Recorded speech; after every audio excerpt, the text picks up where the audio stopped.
C'est bon. Que le Seigneur Jésus-Christ vous bénisse. Je suis le frère Guy Gervais Mamadi. Je suis à Libreville, pasteur de l'Assemblée chrétienne Agapo Tabernacle. Je suis venu ici à Abidjan pour une convention internationale, l'invitation du pasteur Richard. Et par la grâce de Dieu, je rencontre dans cette convention un ancien, quelqu'un qui chante depuis plusieurs années, qui prêche depuis plusieurs années. Et je me suis dit, pourquoi ne pas avoir une petite causerie avec le pasteur Danda, qui est en face de moi. Bonsoir, pasteur. Bonsoir, mon bien-aimé. Comment allez-vous? Je vais vraiment bien, par la grâce de Dieu. Ok. Nous nous sommes vraiment réjouis de vous voir chanter ce soir. Et on a vu quelqu'un qui a chanté avec beaucoup de force, avec beaucoup d'énergie. Mais je crois que cette force et cette énergie n'a pas commencé aujourd'hui. Est-ce que vous pouvez nous dire un peu, pasteur, quand avez-vous cru le message et dans quelles conditions avez-vous cru le message? Merci pour la question. En effet, j'ai cru le message en 1981. C'est quand j'étais réfugié en RDC. Bon, à ce moment-là, ce n'était pas RDC, c'était le Zaïre de Mobutu. Et il y avait une guerre qui s'est levée dans mon pays qui m'a obligé à fuir et à me réfugier là-bas au Congo, qu'à ce moment-là s'appelait les Zaïre. J'étais parti avec mon grand frère, qui après a été, il a incorporé les partis de Savimbi, l'UNITA, jusqu'à devenir même vice-président. Alors, maintenant, quand j'étais là, nous étions dans les camps de réfugiés. Et alors, comme mon grand frère a commencé à donner cours dans une école catholique, un petit séminaire, et il m'appellera, il m'amènera jusque là pour que je puisse continuer mes études. Parce que j'étais pratiquement au milieu des études secondaires, alors j'ai pu continuer là-bas. Et en étudiant, j'arrive bon, là-bas on appelait 5e des humanités. Arrivé à cette classe-là, nous avons reçu un professeur pour le cours de français. Parce que là, c'était une école organisée par le prêtre qui venait de Cabinda et tout était en portugais. Alors, comme on avait le français comme cours, et nous avons cette année-là un professeur qui donne le cours de français et il est le pasteur dans le message. Et alors, pendant que nous étions là, et chaque fois, comme c'est l'habitude catholique, quand on entre dans la salle de classe, on prie au nom du Père, du Fils et du Saint-Esprit, je vous salue Marie et tout ça. Et chaque fois que nous faisions ça, il nous posait la question si réellement on a prié. Ah, il dit, mais non, on a prié. Il dit, mais je vous ai entendu saluer Marie. Mais prier vraiment, vous avez demandé quoi alors? Il dit, on a demandé à Dieu d'être avec nous, de bénir les études. Il dit, tout ce que vous dites là, je n'ai pas écouté ça. Alors ça commençait, ma tête commençait à tournoyer. Il dit, cet homme qui vient avec des questions comme ça, bon, on a décidé, demain quand il sera là, on va prier notre Père qui est aussi. Et alors on changeait de prière comme ça, c'était toujours compliqué. Il disait, ce que vous dites que vous avez demandé, ce n'est pas ce que vous avez dit dans votre prière. Alors, je l'ai suivi à la maison pour demander, mais professeur, comment on doit alors prier? Alors, il a pris la Bible et a commencé à montrer des choses. Donc, j'ai su après qu'il était croyant du message, qu'il était même pasteur du message. Et alors, par ces moyens, j'ai cru le message. C'était en 1981. Et alors, avant cela, j'étais déjà un petit chantre parce que j'avais, vous voyez là, j'avais l'âge de 19 ans. Mais depuis l'âge de 12 ans, j'ai joué déjà à la guitare. parce que mon grand frère connaissait. J'avais aussi un ami du village qui connaissait, alors j'ai pu apprendre la guitare. Et je commençais à chanter. Mais c'était plus des chansons révolutionnaires, tout ça, que je chantais là. Une fois même, on a été puni pendant qu'on était à l'internat parce qu'il y avait un travail à l'école. Pendant que je jouais la guitare, je faisais danser les gens et tout le monde était en retard à l'école. Alors je devrais être puni pour ça. Maintenant, quand je crois le message, je dis, je vais chanter les cantiques inspirés comme le cantique qu'on peut trouver dans le recueil de cantiques, de chants de victoire et tout ça. Et c'est comme ça que j'ai commencé à chanter ça. C'est vraiment chaque dimanche presque, j'avais un cantique à chanter à l'église. Et en chantant comme ça, et bon, quelques temps plus tard, l'inspiration commençait à venir pour la composition des cantiques. Et c'est comme ça que je commence à composer les cantiques. En 1986, bon, d'abord juste après avoir cru, alors il y a quelque chose qui m'a saisi et j'ai commencé à aller ici et là-bas, ici et là, j'exhortais, je prêchais aux gens, j'allais dans les ateliers, j'allais dans plusieurs endroits et les gens croyaient, les gens recevaient le baptême. J'étais à l'université où j'ai fait la chimie industries alimentaires. Alors il y a quelques collègues aussi qui ont cru le message pendant que j'ai apporté la parole. Bon là alors, mon pasteur commencera à dire que non, il faut que tu prêches. J'ai dit, pasteur, je peux parler aux gens là dehors, mais monter à la chair, c'est pas pour moi. Donc alors, cela fait que après que je me suis battu contre ça, en 1986, je monterai à la chair pour prêcher. Et en prêchant, j'ai été ordonné dans le ministère cette année-là. Donc okay, c'est pratiquement. Alors là, j'ai amené maintenant deux choses, la chanson et la prédication. Une très belle histoire, pasteur. Un professeur de français qui est pasteur, qui est ouvert, il vous reçoit chez lui, et il commence à parler de la Bible et de comment prier. Voici comment vous vous intéressez au message et vous croyez le message. Alors, pour essayer d'aller un peu étape par étape, donc vous croyez le message, vous commencez à vous chantez avant, mais quand on écoute les chants du pasteur Ndanda, c'est pas des chants comme les autres chants. On a l'impression que quand on écoute le pasteur Ndanda, des fois on confond même vos chants avec le chant de Charles Wesley. On a l'impression que c'est des chants de recueil, alors que c'est le pasteur Ndanda qui les a composés. Pourquoi vos chants ont cette particularité? Ils sont chantés dans les recueils et ils sont comme des chants à l'ancienne mode, avec la portée des chants de Charles Wesley. Qu'est-ce qui vous a amené à cette façon de chanter de la même manière que Wesley, que Charles Wesley, je vais dire? Bon, en fait, je devrais dire qu'à l'âge de 10 ans, par un miracle qui a apporté la guérison à ma mère, elle avait eu un accident, il y a un noix de coco qui est tombé sur sa tête. Et il était très fraîche là, vous voyez comment ça pèse. Alors ma mère a eu un problème de santé. Mon père était quand même, avait des moyens, il a fait tout dans les hôpitaux, mais ça ne marchait pas. C'est comme ça qu'on ira dans la maison d'un pasteur ou catéchiste protestant, qu'on disait qu'il priait pour les malades. Il priera pour ma mère et ma mère était guérie. Alors là, j'ai abandonné l'église catholique pour aller dans l'église protestante. Parce que je croyais que là, vraiment, c'est le Dieu vivant. Et j'avais 10 ans. Et alors, là-bas, je commence à écouter le cantique, parce que les protestants ont les cantiques de recueil et tout ça.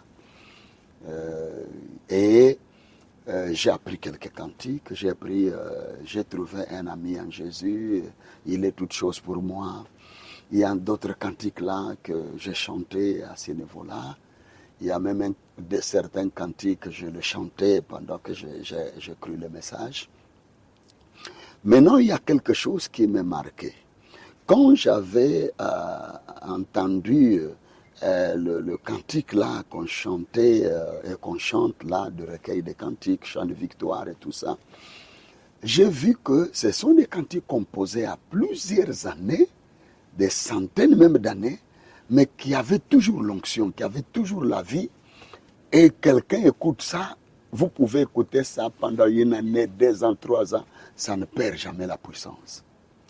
Alors je me suis dit, bon, j'ai composé des cantiques là, profanes. S'il m'arrivait de composer des cantiques pour Dieu, j'aimerais que ça soit de ce genre-là. C'était ça maintenant qui bouillonnait dans mon cœur. Parce qu'en réalité, j'ai connu quand même certains chantres. Et le premier que j'ai connu à ce moment-là, quand je venais de croire, c'est le pasteur Kouete Machek. Pasteur Kouete Machek de Mweka, au Kasaï. Alors, je ne l'avais pas vu, mais j'écoutais ses cantiques et ça, vraiment, j'appréciais ça. Mais j'appréciais toujours plus le cantique de recueil. Alors, maintenant, cela était vraiment gravé dans mon cœur. Et je crois que c'est cela qui a influencé mes chansons. Et donc, je comprends que vous avez été inspiré par ces chants, des chants de victoire, des recueils prophétiques, pour avoir cet esprit-là de composer des chants qui vont mettre du temps, qu'on va pas chanter juste un jour, et qui, même si Passenda n'en est plus là, les gens vont continuer à chanter. Mais dans cette lancée-là, quelle a été votre première composition de tous vos chants? Bon, en fait, je ne peux pas réellement dire comme première composition. C'était... Ou la composition la plus marquante du début, si je peux le dire. En fait, il y a eu pratiquement 3 cantiques au même moment, qui sont venus dans la même période. Dans la même période, quels sont ces cantiques? Il y a Combien il est bon. Combien il est bon. Il y a Combien de temps pensez-vous. C'est une des chansons que j'aime beaucoup. Vraiment. Alors, il y avait le 2 là, parce que plus tard, alors, il viendra Nous sommes le peuple du Dieu vivant. Et là, nous sommes en quelle année? Là, on parle de l'année 1985. 85, j'avais à peine 10 ans. Vraiment, c'est pratiquement 4 ans après que j'ai cru. Oh là là là. Oui, c'était ça. Et là, c'est pratiquement au même moment. Pourquoi je dis au même moment? Parce que, en fait, à ce moment-là, je ne connaissais pas vraiment beaucoup de choses du français. Je venais de l'Angola, c'est le portugais. L'école où j'étudiais, c'est le portugais. Alors, c'est juste je dois maintenant avouer quelque chose. Tout mon français que je parle, c'est le brochure. Donc, mon français, ce n'est pas vraiment le français de l'école. Vraiment. Alors, c'est en lisant, je pouvais lire 2-3 brochures par jour. Alors, en fait, j'ai quelque chose là, j'aime les langues. J'aime les langues, alors je voudrais vraiment connaître bien le français. Et surtout avec mon professeur de français, qui était un pasteur. Alors, cela m'aidait. Comment il s'appelle ou s'appelait? Il s'appelait Nzao Umba Romain. D'accord. C'était dans quelle ville? C'était dans la ville de Tchela, qu'à ce temps-là, on appelait Bazaïr, parce que c'était le temps du Zaïre. Donc, aujourd'hui, je crois que c'est le Congo central, quelque chose comme cela, avec les changements. Donc, en descendant, c'est vraiment vers la frontière, la ville qui fait frontière avec l'Angola et le Congo-Brazza. Ok, pasteur, excusez-moi parce que j'ai beaucoup de choses que j'aimerais savoir. Vous avez été chantre, vous avez senti que vous devez chanter parce que depuis l'âge de 12 ans ou 10 ans, vous commencez à jouer à la guitare et vous chantez. Et quand vous êtes venu dans le message, vous avez continué la chanson. Mais à quel moment vous avez su que je ne suis pas que chante, mais je suis aussi un prédicateur? En réalité, je dois dire que c'est la chanson qui a commencé. Bon, qu'est-ce que je peux dire? Pas la composition, c'est-à-dire que j'ai chanté le recueil des cantiques, le cantique des recueils. Alors, pendant ce moment, en fait, ça n'a pas fait une année après que j'ai cru que j'ai commencé à aller exhorter les gens ici et là. Donc quelque chose m'a saisi et j'apportais la parole aux gens dehors. Mais je n'étais pas à la chair. Je ne montais pas à la chair. Et mon pasteur remarquera qu'il y a un don en moi. Il y a un ministère en moi. Donc mon cœur brûlait et je partais. Des gens étaient amenés à l'église et croyaient, ils restaient dans la parole de Dieu. Alors, j'ai eu certains éléments surnaturels que parfois j'écoutais de voix comme ça qui me disaient d'aller à tel endroit pour faire l'œuvre du Seigneur. Parfois pour aller dans un hôpital, apporter la parole de Dieu, prier pour les malades. Alors, mais je n'en parlais à personne. J'étais surpris en 1985 que mon pasteur me dira je vais te donner la chair pour prêcher. Et j'ai dit pardon pasteur, je reste avec les gens dehors, là c'est bon pour moi. À la chair là, je ne vais pas monter. Or que Dieu avait déjà parlé avec lui. Bon, maintenant, arrivé en 1986, d'abord avant ça, il y a d'autres pasteurs qui visitaient notre ville, notre église. Quand ils arrivaient, alors ils voyaient ce que je faisais. Les gens venaient, non, c'est le frère Danda qui a prêché, c'est le frère Danda qui m'a prêché, tout ça. Alors on commençait à m'appeler de Jonas parce que mon pasteur leur dira qu'il m'appellera pour aller à la chair et moi je refusais. Et alors on m'appelait de Jonas. Maintenant là, ça m'a vraiment fait du mal. Parce que c'était plusieurs pasteurs. Il y en a qui venaient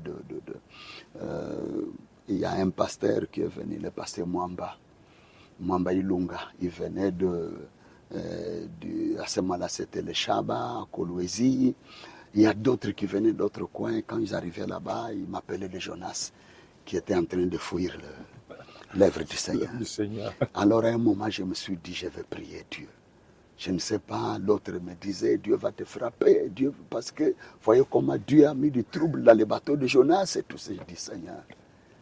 Alors, je suis allé prier. Et quand je suis allé prier, je disais, Seigneur, si réellement tu m'appelles, j'aimerais que tu en parles. Je ne vais pas dire ce que je vois, ce que je sens et tout ça. Je veux que tu parles à mon pasteur pour lui dire quelque chose et qu'il me dise que Dieu lui a parlé. Pas qu'il a vu, il a senti ou quoi, mais que Dieu lui a parlé. C'est alors qu'un soir comme ça, il m'a appelé chez lui. Il dit, frère Danda, il y a quelque chose que Dieu m'a dit sur toi. Il y a ça et ça et ça et ça. Et un autre frère aussi qui était un conducteur de chant, d'ici là, il nous a vus les deux. Il dit, j'ai vu une première fois, j'ai dit, Seigneur, si c'est toi, que ça se répète. Alors il a eu encore un message du Seigneur la deuxième fois. Il disait même que de tous ceux qui étaient ses enfants dans le ministère, le seul pour lequel il avait eu un signe surnaturel, c'était moi. Alors là, je ne voulais plus résister. Parce que c'était ça ma prière. Lui ne savait pas que je priais pour ça. Et il vient me dire que le Seigneur m'a parlé comme ça, comme ça. Donc alors, c'est comme ça que j'accepterai de monter à la chair. En 1986. Oui, en 1985. 85, je monte à la chair. Et quand je prêche à la chair, Dieu bénissait. Dieu bénissait. Il y avait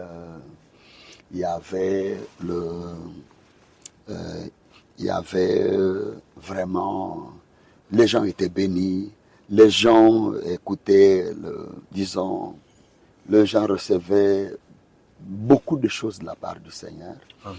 Et j'ai commencé aussi à voyager dans certains endroits où on m'appelait parce qu'ils apprenaient que j'ai prêché, les gens faisaient des commentaires de ce que Dieu a fait. Pendant ce temps, vous n'étiez pas marié encore. Je n'étais pas marié, oui. Et vous quittez vous vous mariez en RDC, oui, ou vous mariez en Angola? Non, je me suis marié en RDC. Et vous mariez en quelle année?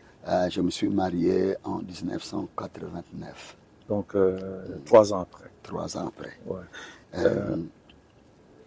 Alors, quand vous vous mariez, et vous continuez à prêcher, vous êtes marié, mais est-ce que vous avez été pasteur? Vous avez toujours été prédicateur en RDC ou vous avez été une fois pasteur? J'avais été prédicateur et puis pasteur même en RDC. Dans l'église où vous avez cru ou bien dans une autre église? Dans d'autres églises. D'accord. Vous quittez l'Angola, vous quittez la RDC en quelle année pour aller en Angola? J'ai quitté en 1996. 96. Plusieurs années alors après. Que j'ai quitté. Là, j'étais en train presque d'accomplir 20 ans depuis que j'avais quitté mon pays. Oh là là. Comme réfugié donc, là au Congo, en RDC ou Zaïre. C'est un peu ça. Est-ce qu'on peut dire que vous avez été réfugié en RDC parce que le Seigneur voulait que vous croyiez le message? En fait, c'est tout ce que c'est tout ce que j'ai comme réponse si on me demande pourquoi tu es parti en RDC. Parce qu'en fait, la plus grande chose que je puis avoir là-bas, c'était le message. Et pasteur, ça fait combien d'années vous êtes marié? Je suis marié, ça fait 35 ans. Combien d'enfants avez-vous? 5 enfants. Avec des petits-enfants? Avec des petits-enfants. Combien? Il y a mon premier garçon qui a un enfant, Okay. Ma deuxième fille qui a 2 enfants et la troisième fille qui a 2 enfants. Donc j'ai 5 petits-fils. Donc vous êtes un père et un grand-père comblés. Exact. C'est vraiment merveilleux. Maintenant, pasteur, vous êtes en Angola et vous exercez là-bas comme pasteur. On a remarqué dans le message que souvent, les pasteurs qui chantent ou qui ont un don pour chanter et qui prêchent en même temps, on a l'impression que souvent ils mettent l'accent sur la chanson. Et c'est un peu dommage. Mais est-ce que comment vous arrivez à gérer? Parce que les gens veulent des fois vous voir chanter. Comment vous gérez la pression de chanter, la pression de la parole? Parce que les gens aiment plus la chanson que la prédication. Comment vous faites la part des choses? En réalité, je suis vraiment tout à fait différent des autres. Je ne mets pas vraiment trop d'accent sur la chanson. Je ne chante pas tout le temps. Quoique je chante, même dans mon église, je ne chante pas tous les jours, je ne chante pas tous les temps. Vous avez un conducteur de chant? J'ai un conducteur de chant, ou des conducteurs de chant. Je joue à la guitare, mais ça fait des années que je ne joue plus. Parce qu'il y a mes enfants, mes propres enfants biologiques qui jouent, et tout ça. Là, s'il faut chanter, je chante seulement, et ils jouent. Mais en réalité, je suis plus, c'est vraiment plus la prédication que la chanson. C'est comme ça que j'arrive à équilibrer ça comme ça. Et surtout parce que j'ai vu que vous avez beaucoup plus de faux croyants avec la chanson qu'avec la prédication de la parole. Parce que vous verrez vraiment beaucoup de gens qui viennent, ils veulent jouer, ils veulent chanter, ils sautent, ils dansent quand c'est la chanson. Mais quand c'est la prédication, c'est autre chose. Donc c'est comme ça que je préfère avancer avec la parole et puis la chanson vient après. Et je suis venu comprendre que quand Josué devrait traverser le Jourdain, c'était d'abord la parole et puis après c'est la chanson. Wow, et c'est comme ça que je fais les choses. Il y en a même qui pensent que je ne chante plus. Il y en a qui pensent que je n'enregistre plus de CD et tout ça. Et pourtant, il y a un là qui sort. Seulement, je le lance sur YouTube.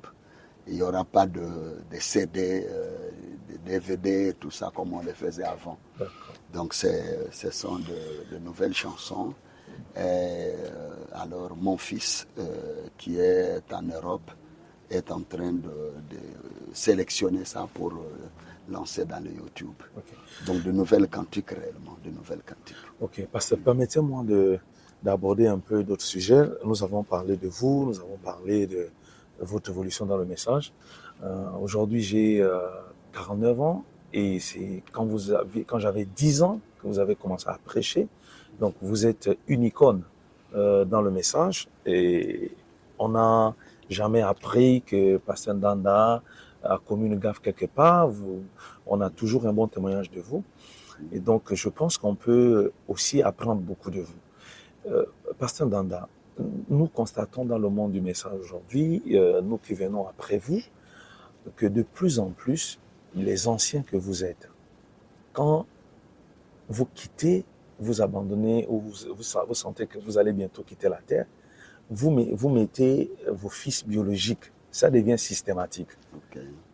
Comment on justifie ça? Parce que est-ce que c'est Frère Branham qui nous a dit de faire comme ça, ou c'est la parole, ou c'est... On ne comprend pas. Ça devient systématique et c'est un vent qui embrasse aujourd'hui le monde du message. Que pensez-vous en tant qu'ancien de cette situation? Je pense qu'il y a des volets, des angles de la chose. On ne peut pas dire qu'un fils du pasteur ne peut pas peut-être devenir le pasteur après son père. On ne peut pas dire ça. Parce que réellement, nous voyons, même dans les temps anciens, on a vu vraiment des fils de pasteurs devenir le pasteur, peut-être après son père, après la mort de son père. Je crois que la chose à laquelle il faut regarder, c'est l'appel de Dieu. C'est l'appel de Dieu. Et si réellement cet enfant est appelé au ministère pour faire l'œuvre du Seigneur, alors, et que Dieu, au moment où son père quitte la terre ou quitte le ministère, peut-être il y a la vieillesse, le père ne tient plus le coup, donc, et que l'Église vote, pas que le père indique et puis pressionne donc comme il fait, comme une pression, comme une imposition, que non, il y a mon fils, mon fils, mon fils, mon fils. Je crois que c'est une question de la prédication, comment il prêche, comment les gens reçoivent cette prédication de ces garçons, et au moment où il faudra placer un autre pasteur, ces garçons répondent à tous les critères d'un homme qui peut être un pasteur. Donc, il peut arriver. Mais dire que mon fils, en tout cas, prépare-toi, parce qu'après moi, ce sera toi, essaye de faire ceci, lisez beaucoup, faites ceci, je pense que là, alors, on fabrique quelqu'un et ça ne donnera pas.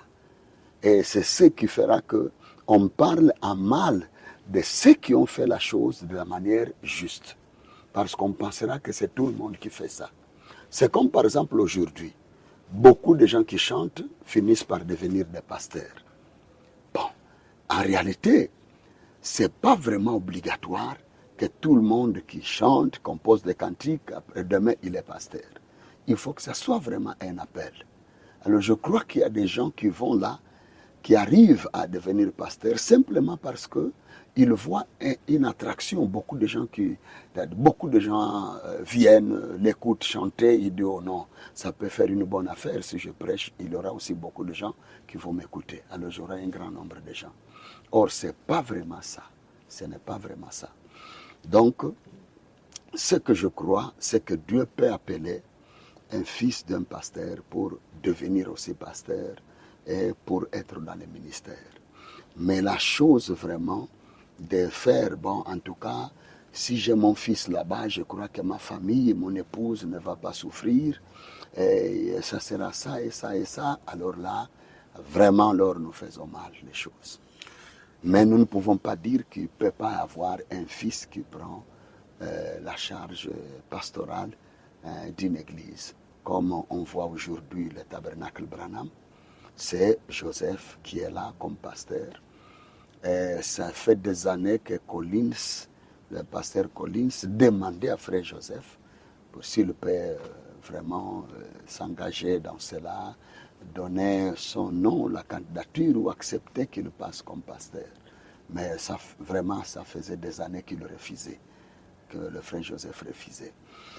Donc, pour dire que ça peut arriver que Dieu fasse ça, parce que c'est Dieu qui choisit. Ok, c'est Dieu qui choisit, pasteur. Parce que, excusez-moi, mais aujourd'hui, vous avez prêché à la réunion des mariés, vous avez donné la prédication le matin après la réunion des mariés, et vous avez fait un concert. Mais vous prêchez depuis 1985. Vous trouvez cette force où de conduire dans une même journée, conduire la réunion, prêcher et faire un concert? Vraiment. Dites-moi où vous trouvez cette force, pasteur. Bon, en vérité, en réalité, c'est pas facile. C'est vraiment pas facile, mais et ça épuise. Ouais. Ça épuise quand on travaille de cette manière. Je ne conseillerais pas à quelqu'un de travailler tout le temps de cette manière. Donc ça épuise. C'est là le conseil du prophète. Il faut vraiment du repos et tout ça. Mais parfois, ça arrive. Donc, vous imaginez, les gens me connaissent comme chantre. Ils me connaissent comme prédicateur. Je suis là aussi comme un ancien avec le temps que j'ai fait dans le ministère. Ouais. Alors, parfois, les gens veulent profiter de tout. Ouais. Vous arrivez quelque part, on veut profiter de l'ancienneté pour avoir un conseil. On veut profiter du ministère pour qu'on écoute la parole de Dieu. Et on veut aussi bénéficier du côté de chansons. Et parfois, c'est difficile. Mais quand la force est là, on le fait. Et alors, vraiment, c'est l'aide du Seigneur. Okay. C'est avec l'aide du Seigneur. Parce qu'on ne va pas vous retenir longtemps. Vous avez une journée épuisée. Demain, vous allez voyager. Je suis très content d'avoir discuté avec vous. Est-ce que vous avez des conseils? On vous laisse vraiment le temps que vous souhaitez, sans vous retenir longtemps. Quels conseils vous donnez aux jeunes qui vous suivent par rapport à ce précieux message? Il y a beaucoup de vent, d'autres disent que le message a des erreurs, d'autres montrent que il y a des contradictions dans le message, d'autres vont inventer des choses. Vous qui êtes resté, comme on dit, à l'ancienne mode depuis 1985, nous sommes en 2024, le pasteur Ndanda reste fidèle au message et il le garde comme il a cru, avec la même ferveur. Quel conseil vous nous donnez, nous, pasteur, dans ce monde où les gens veulent la modernité et tout? Qu'est-ce que vous nous donnez comme conseil? En réalité, parfois, c'est difficile. Où je voulais dire qu'il y a tellement de choses à dire là-dessus. Parce qu'il y a d'abord la vie comme un chrétien doit vraiment mener sa vie. Il y a un problème de ministère, comment quelqu'un doit travailler pour le Seigneur. Et il y a le côté de chanson pour voir comment quelqu'un doit rester dans la bonne ligne de la chanson. Et alors, c'est vraiment beaucoup de choses à dire. Si je peux commencer par la vie, seulement comme quelqu'un qui suit le message et qui veut garder sa vie près de Dieu, je crois que j'ai toujours pensé à quelque chose que Paul a dit une fois, « Soyez mes imitateurs car j'imite Christ ». Je crois que dans cet âge, Dieu nous a fait grâce d'avoir un prophète que nous pouvons imiter. Il a commencé depuis son bas âge, il a grandi jusqu'à se marier et tout, jusqu'à sa mort. Nous pouvons vraiment prendre beaucoup de leçons dans la vie du prophète et dans la vie d'autres hommes de Dieu qui ont marché sur cette terre. Et moi, je regarde réellement toujours le prophète. Et je sais que Dieu a envoyé ce prophète. Je sais que Dieu était avec lui. Alors, j'essaie de regarder à ça, voir comment il faisait les choses. Parler de la grâce de Dieu. Parce que je crois que quand nous suivons les pas des saints d'autrefois, nous allons vraiment bien marcher. Nous allons vraiment bien marcher. Donc, c'est le prophète, mon plus grand modèle. Il est vrai qu'il y a des pasteurs et tout ça. C'est bon, on peut toujours profiter quelque chose d'eux. Mais quelque part aussi, j'étais un peu dessus avec des pasteurs. Parce que parfois même plus anciens que moi, je me posais la question comment ils se comportaient de cette manière. Il y en a même qui sont vraiment haineux. Donc, ils ont la haine. Pendant qu'ils prêchent là et tout ça, ils ont vraiment la haine. La haine, parfois il y a un pasteur avec qui il ne parlait pas, qu'il ne salue pas, il ne peut pas accepter dans sa maison. Alors je me dis même que je n'aimerais pas recevoir le Saint-Esprit de ces pasteurs-là. Parce que je ne crois pas que c'est comme ça que les choses doivent être. Et j'ai toujours pensé que c'est l'amour parfait qui entrera. Amen.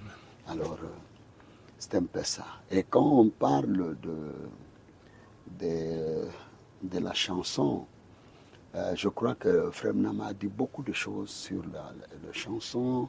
Il parle d'Elvis Presley et d'autres là qui ont vendu leurs droits d'aînesse et qui chantent pour la gloire des hommes et du monde et tout ça.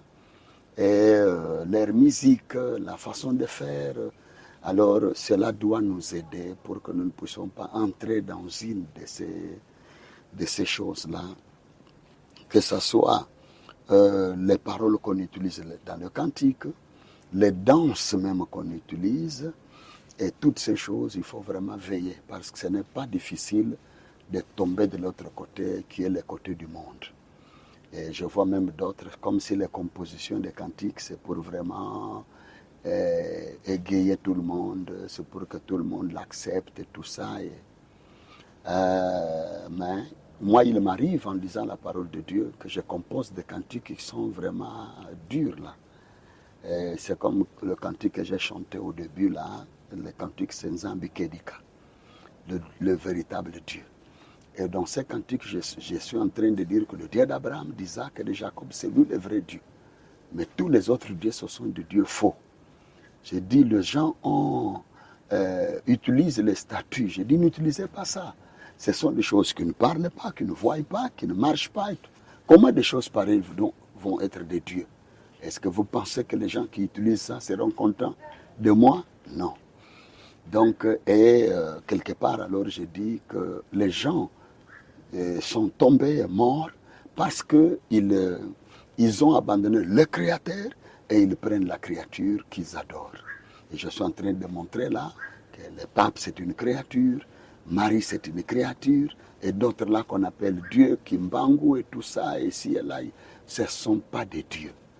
Alors, les gens ne se lèveront pas, peut-être que les gens ne vont pas accepter tellement ces cantiques. Je me rappelle qu'en chantant ça une fois, j'étais produit par quelqu'un, un pasteur, et qui a trouvé qu'il fallait enlever ça ou enlever certaines paroles, sinon ça va blesser certaines personnes.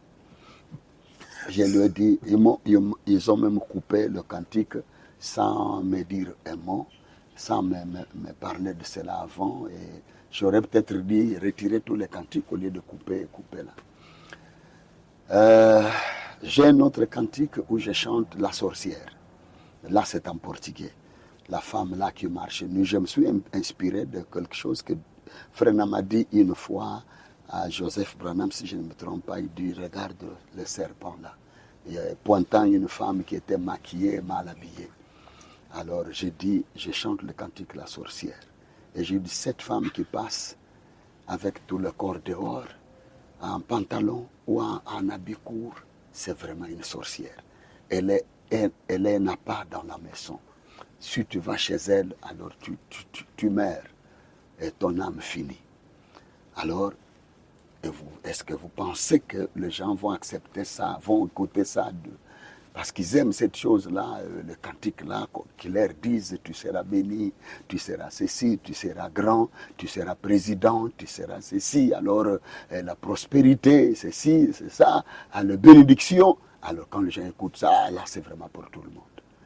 Mais quand il faut dire, répentez-vous ou vous mourrez, alors là c'est compliqué. Comme j'ai dit dans le cantique, combien de temps pensez-vous? Il dit, les signes se voient dans le ciel, sur la terre et partout, proclamant qu'il n'y a plus de temps. Alors, répentez-vous ou vous mourrez. Alors, quelqu'un écoute ça, il dit, bah, ça, c'est pas bon à écouter. L'homme, là, peut-être nous menace ou fait des histoires, là, quoi. Alors, c'est ce qui fait que certains prennent maintenant, commencent à composer des cantiques, ils disent, ça va bien passer. Tout le monde va aimer ça. Tout le monde. Or, nous ne sommes pas là pour tout le monde. Ouais. Nous sommes là pas pour tout le monde. Alors, mais les gens font ce qui est pour tout le monde. Tout le monde, païen, démon, tout le monde accepte. Et alors, ça fait que... voyez même à ce moment-là, quand on compose des cantiques dans ce sens, alors vous allez même au-delà de David. Parce que regardez David qui avait ses dons. quand vous comptez le nombre de psaumes qu'il a dans le livre des psaumes, ce n'est pas tous les 150 psaumes qui sont pour David. Il y a quelques psaumes qui sont pour David. Mais nous, quand on compose 50 cantiques par jour, bon, ce n'est pas quel livre on aura pour les 50 ans de carrière musicale ou 30 ans ou quelque chose comme ça. C'est compliqué. Alors, et du côté de la prédication, pour ceux qui prêchent, en tout cas, je donne aussi les conseils de regarder au prophète. J'ai vu le prophète, dans le prophète, un homme, c'est comme s'il avait fait une école de théologie et qu'il avait appris la manière de se tenir sur la chair, les paroles à utiliser et tout ça. J'ai dit, mais ça c'est formidable. Et pourtant, vous voyez des gens, ils montent à la chair, ils prononcent n'importe quelle parole, qui parfois, dans toute la Bible, vous ne trouvez pas une parole comme ça. Même des gros mots, des mots là vraiment qui font que les gens aient la chair de poule, même on les prononce à la chair. Des mots là injurieuses, on les prononce à la chair. Parfois, on injurie les gens. Parfois, j'ai dit, mais que Dieu nous aide. Dieu nous a donné un prophète. Et il faut voir le langage du prophète. Il y a même qu'à la chair, il n'a jamais dit, excusez-moi, pardonnez-moi, s'il vous plaît. Il est là comme un lion ou un léopard, je ne sais pas quoi. Et pourtant, le prophète était là. Parfois, il pouvait dire, excusez-moi. Parfois, il pouvait dire, s'il vous plaît. Parfois, donc, j'ai appris beaucoup de choses avec le prophète. Mais vous verrez quelqu'un, il utilise n'importe quel langage, il se tient de n'importe quelle manière, il blâme les enfants de Dieu comme si c'est lui qui est mort pour eux à la croix. Et là même, ce n'est pas la parole qui blâme, c'est lui. J'ai écouté un pasteur qui dit là, débarquez-moi tous ces gens-là. Les gens qui sont assis là, parce qu'il fallait le placer à un endroit, il dit, diacre, débarquez-moi tous ces gens-là. Je dis, mais ce sont quand même des hommes qui ont des maisons. Et parfois qui ont des maisons plus que la tienne. Ils sont à un niveau de vie plus que toi. Mais il faut quand même le respect. Donc alors parfois, il y a ça. Je crois que les gens devraient vraiment regarder à ça pour avoir une posture, une manière, tout ça, avoir la gentillesse, être bien avec tout le monde et tout ça. C'est vraiment une bonne chose. Parce que le prophète avait ça. Et alors, que Dieu nous fasse grâce. J'ai toujours, quand je pense au prophète qui pouvait dire, j'étais quelque part, je n'ai jamais été coupable de diviser une église, je n'ai jamais été coupable de faire du mal à des gens. Quand je quitte un endroit, je ne laisse pas de problème. Mais Billy Graham quitte là-bas, ce sont des dettes à payer, et tout, et tout, et tout. Bon, je crois que le prophète avait quelque chose de bien. Mais, il y a un élément là, quand les gens disent que non, le prophète a dit de fausses choses, il y a des erreurs dans le message, bon, ça les regarde. Mais j'ai toujours dit quelque chose. C'est parce que nous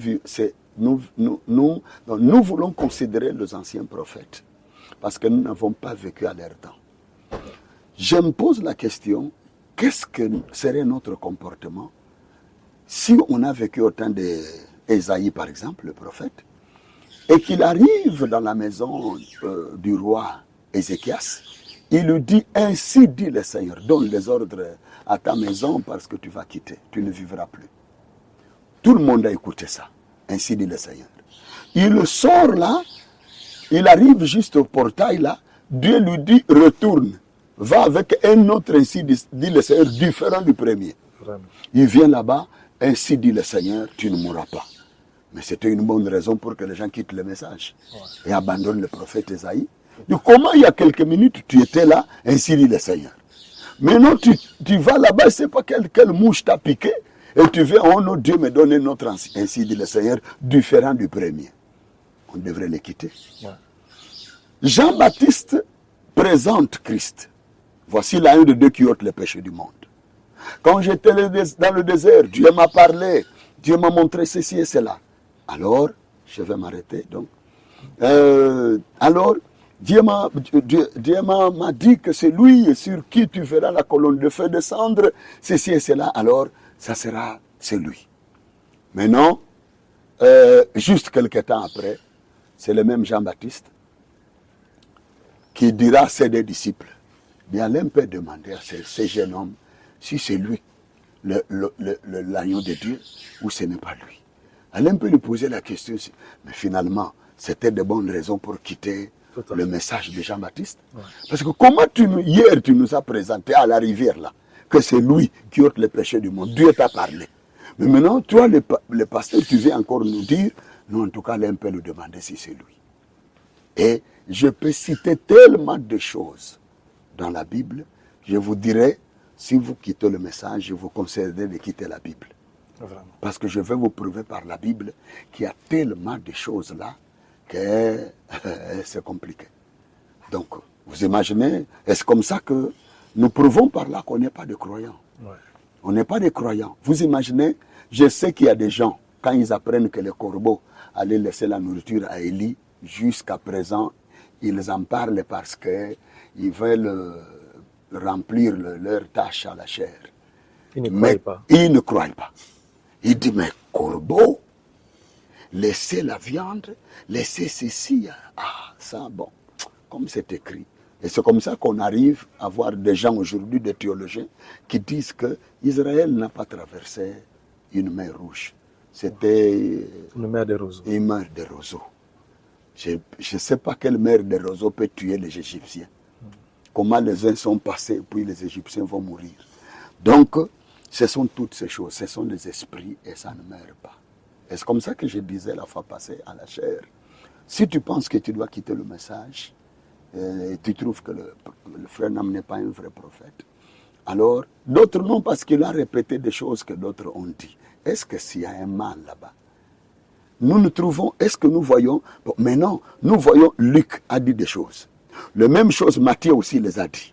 La même chose, l'autre, oh non, c'est Matthieu qui a copié Luc, oh non, Luc a copié. Et vraiment, c'est compliqué. Ouais. Donc, il faudra seulement que tout le monde lise des choses différentes. Or, il faut aussi qu'il y ait des choses qui se ressemblent pour qu'on trouve que le même esprit qui a conduit celui-là conduit aussi l'autre ici. Amen. Mais, chacun ses motifs. Mais je dis, si quelqu'un a cru le message et qu'il le veut quitter parce qu'il trouve que ce n'est pas bien, ce n'est pas juste, je lui demanderai de gêner, ne fût-ce qu'une semaine, et de parler sincèrement à Dieu, qu'il s'enferme quelque part dans une forêt ou quoi, il dit, Seigneur, je voudrais quitter le message, mais je voudrais que tu me parles. Pas que des hommes me viennent avec des idées là, si on a trouvé ça, ça c'est comme ça. Non, que Dieu me parle. Seigneur, parle-moi. Aie pitié de moi, parle-moi. Je ne voulais pas quitter le message alors que j'ai cette pensée, mais n'ayant pas une parole de ta part qui peut me dire que quitte ici et va là-bas. Donc, que Dieu nous aide. Réellement, nous avons besoin de l'aide du Seigneur. Et je conseillerais à tout le monde d'être des hommes de prière.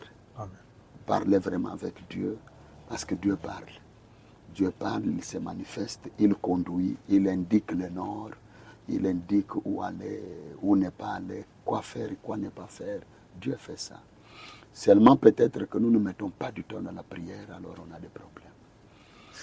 Ok, merci beaucoup, pasteur Ndanda. On peut avoir votre nom complet? En fait, mon nom complet, c'est Louis Manuel Danda. Louis Manuel Danda. Ok. On pourrait dire en français Louis Emmanuel Danda. Mais alors, il y a un mystère là. Mon nom, c'était José, donc Joseph, Louis Manuel Danda. J'avais 4 noms. Le premier nom, c'était le nom de mon parrain du baptême. Ouais. Mais il fut un moment que j'étais encore petit, alors le parrain commençait à me conduire à prendre les jeunes filles, là, à abuser des jeunes filles. Mon papa a décidé de m'enlever son nom. Parce que mon papa ne voulait pas que j'aie les esprits de cet homme. Alors il s'appelait José. Alors c'est comme ça que le papa est allé à l'état civil. On a enlevé le nom de José. Je suis resté seulement avec Louis Manuel Danda. Ok, merci beaucoup, pasteur Danda. Nous vous apprécions beaucoup. Saluez l'église quand vous allez rentrer. Je manquerai Alors, pas. nous avons été très heureux de passer ce temps avec le pasteur Ndanda. Merci. Et il y a une chanson que j'aime bien, Marcher. Est-ce qu'on peut terminer sur cette note? Merci, c'est pas un problème. Ok. Marcher avec toi, marcher avec toi, marcher avec toi, marcher avec toi, marcher avec toi, marcher avec toi, marcher avec toi, et marcher avec toi, et non qu'à marcher avec toi, Seigneur, pendant 300 ans, avec une vraie foi. Il a trouvé grâce à tes yeux, Seigneur. Il fut enlevé sans passer par la mort.